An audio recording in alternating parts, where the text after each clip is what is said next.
Habang sa gitna ng pagtatalo ni Juliet at Lando, hindi napigilan ni Lando ang bukso ng kanyang damdamin sa pagkabighani kay Juliet. Ito ay kanyang ginahasa.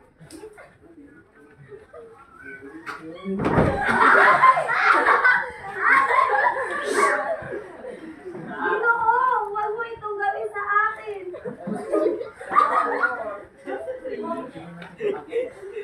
Pwede ba natin itong pag-usapan? Lubang kinasama ng loob ni Juliet ang ginawa sa kanya ng anak ng Mayora. Nalaman ni Romeo ang ginawa sa kanyang kasintahan at ito hindi nagdalawang isip na magsampa ng kaso para sa anak ng Mayora.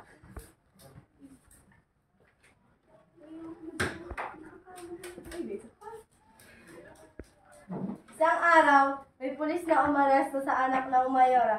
Ang Mayora ay biglang nagulat dahil dinampot agad ang kanyang anak ng pulis. Magandang umaga, Ginoo. Inaaresto ka namin sa sala ng panggagahasa. Mga sir, pwede pa ba natin itong pag-usapan? Magbabayad ako kahit ilan ang inyong gusto. Matawad na yan, doon na lang kayo magpag-usapan. Mami, di ko kaya ito bilangguan.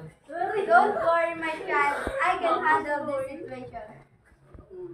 At dumating na ang kinakatakutan ni Juliet na babayaran ng batas na pinaglalaban niya. Ay, si Ruben.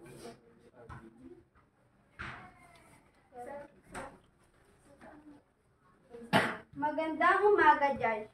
Pwede po ba tayong mag-usap? Anong may paglilingkod ko sa iyo, Mayor? Nais ko sanang mapawalang bisa ang kaso ng aking anak.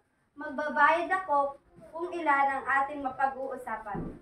Mapapawalang bisa lang ang kaso ng sinampa sa aking anak. Patawad, Mayor, pero di ko maaaring gawin ang pinagagawa mo sapagkat mabigat ang kasong kinasangkutan ng iyong anak. Nakahanda ako sa posibleng mangyari. Ang kinatatakot ko lamang ay paano kung bayaran nila ang batas. Bini-bini, patawad sa nagawa ng aking anak. Patawarin mo siya. Hindi ko kayang makulong ang aking anak. Babayaran kita kahit ilan pa ang iyong gusto. Marami kayong pera.